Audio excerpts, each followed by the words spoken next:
Shalom Bapak Ibu semua. Pada umumnya orang Kristen selalu menganggap bahwa makhluk rohani yang bersayap itu adalah malaikat. Padahal itu adalah sebuah kekeliruan Bapak Ibu. Dalam Alkitab, makhluk rohani yang bersayap itu ada dua, yaitu kerubim dan serafim. Kerubim dan serafim bukanlah golongan malaikat seperti Mikael, Gabriel, Rafael, Uriel, Raguel, Sarakael, dan Remiel. Ini mungkin sebuah pemahaman yang tidak biasa bagi Bapak Ibu. Tetapi untuk itulah channel ini hadir Bapak Ibu, channel tidak biasa yang mengedukasi banyak orang untuk tidak membenarkan yang biasa tetapi membiasakan yang benar. Nah, perlu Bapak Ibu ketahui bahwa malaikat itu tidak memiliki sayap. Yang bersayap itu hanya dua, yaitu kerubim dan serafim. Nah, kita akan belajar Bapak Ibu makhluk-makhluk surgawi yang tercatat di dalam Alkitab, yaitu kerubim, serafim, opanim, dan malakim yang kita sebut dengan malaikat. Dan memang masih ada makhluk-makhluk surgawi yang lain yang selain daripada yang 4 yang saya sebutkan tadi. Namun setidaknya kita minimal mempelajari 4 jenis makhluk rohani tersebut Bapak Ibu. Nah, kita mulai dulu dari kerubim. Nah, kerubim itu pertama sekali kita bisa temukan di dalam Alkitab di dalam Kejadian 3 ayat 24. Iya, di situ adalah Tuhan menghalau manusia itu, dan di sebelah timur Taman Eden ditempatkannya beberapa kerub dengan pedang yang bernyala-nyala dan menyambar-nyambar untuk menjaga jalan ke pohon kehidupan. Perhatikan di dalam teks Ibrani Masoret Teks dan Septuaginnya Bapak Ibu. Dalam Masoret Teks tertulis kerubim. Dan di dalam teks Septuaginnya itu ditransliterasi dan tetap mempertahankan kata kerubim di dalam teks Yunani. Itu artinya kerubim bukanlah jenis malaikat seperti yang mungkin selama ini kita pahami, tetapi dia adalah makhluk yang spesial. Bagaimana dengan malaikat Pajo? Nah, kita lihat teksnya Bapak Ibu. Di dalam Kejadian 19 ayat 1, kedua malaikat itu tiba di Sodom pada waktu petang dan seterusnya. Perhatikan dalam teks Ibraninya, Hamalakim. Dalam teks Yunaninya adalah angeli yang memiliki bentuk kata angelos. Dan dari situlah kata angels yang kita kenal sebagai malaikat diterjemahkan Bapak Ibu. Jadi kerubim dan malakim adalah dua entitas yang berbeda. Jadi kerubim itu bukan golongan malaikat. Malaikat terpisah sendiri. Nah, bukti lain bahwa kerubim itu berbeda dengan malaikat kita lihat dalam kitab Perjanjian Baru. Di dalam kitab Wahyu 15 ayat 7. Dan satu dari keempat makhluk itu memberikan kepada ketujuh malaikat itu 7 cawan dari emas yang penuh berisi murka Allah, yaitu Allah yang hidup sampai selama-lamanya. Keempat makhluk itu adalah kerubim Bapak Ibu, yang dituliskan dengan tesaron zoon, yang akan kita bahas lebih lanjut nanti. Nah, kalau kita lihat sendiri di sini Bapak Ibu, bahwa satu dari kerubim itu memberikan cawan murka kepada 7 malaikat atau angelis yang akan menuangkan murka Allah atas bumi. Jadi, antara kerubim dan malakim atau malaikat itu adalah dua jenis makhluk surga yang berbeda. Jangan disamakan lagi. Ribuan tahun orang Kristen selalu mengkaitkan malaikat sebagai makhluk yang bersayap. Tak ada satupun dalam teks Alkitab yang dituliskan bahwa malaikat itu bersayap Bapak Ibu. Yang bersayap itu adalah kerubim dan serafim, bukan malakim. Jadi jangan katakan lagi malaikat kerubim, malaikat ya malaikat, kerubim ya kerubim. Tidak ada malaikat kerubim. Serafim ya serafim, tidak ada malaikat serafim. Ingat moto channel tidak biasa? Jangan benarkan yang biasa, tapi biasakanlah yang benar. Nah, baiklah Bapak Ibu, kita akan bahas dulu kerubim. Kerubim itu rupanya seperti apa Pak Jur? Kita lihat ayatnya di dalam Yehezkiel pasal yang pertama. Ini adalah bicara tentang penglihatan Nabi Yehezkiel. Dan di tengah-tengah itu juga ada yang menyerupai 4 makhluk hidup. Dan beginilah kelihatannya mereka. Mereka menyerupai manusia, tetapi masing-masing mempunyai 4 muka dan pada masing-masing ada pula 4 sayap. Kaki mereka adalah lurus dan telapak kaki mereka seperti kuku anak lembu. Kaki-kaki ini mengkilap seperti tembaga yang baru digosok. Pada tempat sisi mereka di bawah sayap-sayapnya tampak tangan manusia. Mengenai muka dan sayap mereka berempat adalah begini. Mereka saling menyentuh dengan sayapnya, mereka tidak berbalik kalau berjalan, masing-masing berjalan lurus ke depan. Muka mereka kelihatan begini. Keempatnya mempunyai muka manusia di depan, muka singa di sebelah kanan, muka lembu di sebelah kiri, dan muka Raja Wali di belakang. Sayap-sayap mereka dikembangkan ke atas, mereka saling menyentuh dengan sepasang sayapnya, dan sepasang sayap yang lain menutupi badan mereka. Masing-masing berjalan lurus ke depan ke arah mana roh itu hendak pergi, kesanalah mereka pergi. Mereka tidak berbalik kalau berjalan. Nah, makhluk ini juga muncul di dalam kitab Perjanjian Baru Bapak Ibu. Kita lihat ayatnya di dalam Wahyu pasal yang keempat. Di hadapan takhta itu ada lautan kaca bagaikan kristal. Di tengah-tengah takhta itu dan di sekelilingnya ada 4 makhluk penuh dengan mata, di sebelah muka dan di sebelah belakang. Adapun makhluk yang pertama sama seperti singa, dan makhluk yang kedua sama seperti anak lembu, dan makhluk yang ketiga mempunyai muka seperti muka manusia, dan makhluk yang keempat sama seperti burung nasar yang sedang terbang. Dan keempat makhluk itu masing-masing bersayap 6, sekelilingnya dan sebelah dalamnya penuh dengan mata, dan dengan tidak henti-hentinya mereka berseru siang dan malam, Kudus, kudus, kuduslah Tuhan Allah yang Maha Kuasa, yang sudah ada dan yang ada dan yang akan datang. Nah, dari pembahasan yang sudah saya tunjukkan tadi Bapak Ibu, dari ayat-ayat yang sudah saya tunjukkan tadi, kita bisa lihat bahwa kerubim itu memiliki sayap. Ada yang 4 sayap dan ada yang 6 sayap. Dan mereka penuh dengan mata. Berwajah 4, yaitu berwajah manusia, berwajah lembu, berwajah singa, dan berwajah burung. Nah, mereka berjalan lurus ke depan tanpa berbalik arah. Ujung kakinya seperti kuku anak lembu yang kilap seperti tembaga yang digosok.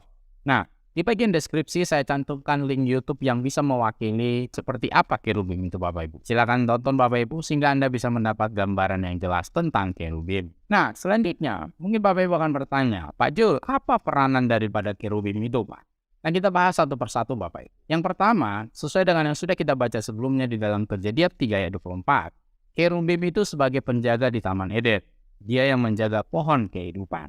Nah, selanjutnya, kerubim dalam kemah suci dan bait suci itu selalu diikutkan dan dilibatkan walaupun dalam bentuk gambar, tapi itu menunjukkan bahwa kerubim selalu dilibatkan dalam tempat suci, tempat ibadah yang kudus.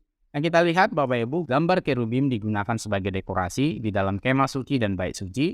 Kita temukan di dalam Keluaran 26 ayat yang pertama. Kemah suci itu haruslah kau buat dengan 10 tenda dari lenan halus yang dipintal benangnya dan dari kain ungu tua, kain ungu muda dan kain kirmizi. Dengan ada kerubnya, buatan ahli tenun, haruslah kau buat semuanya itu. Di dalam bait suci, di dalam 1 Raja-Raja 6 ayat 29, dan pada segala dinding rumah itu berkeliling, ia mengukir gambar kerub, pohon korma dan bunga mengembang baik di ruang sebelah dalam maupun di ruang sebelah luar. Selain itu, gambar kerubim juga digunakan pada pintu masuk ruang Maha Kudus atau sebagai tirai pemisah antara ruang kudus dengan ruang Maha Kudus. Di dalam Keluaran 26 ayat 31, haruslah kau buat tabir dari kain ungu tua, kain ungu muda, kain kirmizi, dan lenan halus yang dipintal benangnya, haruslah dibuat dengan ada kerubnya. Buatan ahli tenun. Kita baca langsung lompat ke 33. Sehingga tabir itu menjadi pemisah bagimu antara tempat kudus dan tempat kudus. Selanjutnya, di atas tabut perjanjian, di dalam Keluaran 25, dalam tabut itu haruslah kau taruhlah hukum yang akan kuberikan kepadamu. Juga engkau harus membuat tutup pendamaian dari emas murni, 2,5 hasta panjangnya dan 1,5 hasta lebarnya. Dan haruslah kau buat 2 kerub dari emas. Kau buatlah itu dari emas tempaan pada kedua ujung tutup pendamaian itu. Buatlah 1 kerub pada ujung sebelah sini dan 1 kerub pada ujung sebelah sana. Seiras dengan tutup pendamaian itu, kamu buatlah kerub itu di atas kedua ujungnya. Kerub-kerub itu harus mengembang kedua sayapnya ke atas, sedang sayap-sayapnya menudungi tutup pendamaian itu dan mukanya menghadap kepada masing-masing. Kepada tutup pendamaian itulah harus menghadap muka kerub-kerub itu. Nah, hal itu juga dikonfirmasi di dalam Ibrani pasal yang ke-9. Di situ terdapat mezbah pembakaran ukupan dari emas dan tabut perjanjian yang seluruhnya disalut dengan emas. Di dalam tabut perjanjian itu tersimpan buli-buli emas berisi mana, tongkat Harun yang pernah bertunas, dan loh-loh batu yang bertuliskan perjanjian. Dan di atasnya kedua kerub pemuliaan yang menaungi tutup pendamaian. Tetapi hal itu tidak dapat kita bicarakan sekarang secara terperinci. Nah, selanjutnya, kerub adalah tempat takhta Elohim atau Theos atau Allah. Di dalam Mazmur 80, ya engkau yang duduk di atas para kerub, tampillah bersinar. Ya engkau di situ adalah Elohim itu sendiri Bapak Ibu. Jadi Elohim duduk di atas para kerub, itu adalah tempat tahta Elohim. Selanjutnya, kerubim sebagai kereta kendaraan Elohim. Di dalam 2 Samuel 22 ayat 11, ia mengendarai kerub lalu terbang dan tampak di atas sayap angin. Selain itu, kerubim juga sebagai alat atau perantara penghakiman atas bumi. Kalau kita baca di dalam Wahyu pasal 6, maka aku melihat anak domba itu membuka yang pertama dari ke-7 materai itu. Dan aku mendengar yang pertama dari keempat makhluk itu adalah kerubim Bapak Ibu, berkata dengan suara bagaikan bunyi guru, mari. Dan aku melihat sesungguhnya ada seekor kuda putih dan orang yang menungganginya memegang sebuah panah dan kepadanya dikaruniakan sebuah mahkota. Lalu ia maju sebagai pemenang untuk merebut kemenangan. Nah, kalau Bapak Ibu baca sampai ayat 7, maka terlihat bahwa keempat makhluk yaitu kerubim itu berperan dalam hukuman berupa malapetaka yang terjadi atas bumi. Kita baca di ayat 7 Bapak Ibu, dan ketika anak domba itu membuka meterai yang keempat, aku mendengar suara makhluk yang keempat berkata, "Mari." Dan aku melihat sesungguhnya ada seekor kuda hijau kuning dan orang yang menungganginya bernama Maut, dan kerajaan Maut mengikutinya. Dan kepada mereka diberikan kuasa atas seperempat dari bumi untuk membunuh dengan pedang, dan dengan kelaparan dan sampar, dan dengan binatang-binatang buas yang di bumi. Selain itu, kita lihat juga di dalam Wahyu pasal yang ke-15, ayat yang ke-7. Dan satu dari keempat makhluk itu memberikan kepada ketujuh malaikat itu 7 cawan dari emas yang penuh berisi murka Allah, yaitu Allah yang hidup sampai selama-lamanya. Jadi Bapak Ibu, kesimpulan yang bisa kita dapatkan dalam pelajaran kali ini, kerubim memiliki sayap, ada yang 4 sayap dan ada yang 6 sayap. Kerubim penuh dengan mata, mereka berwajah 4, wajah manusia, wajah sapi, wajah singa, dan wajah burung.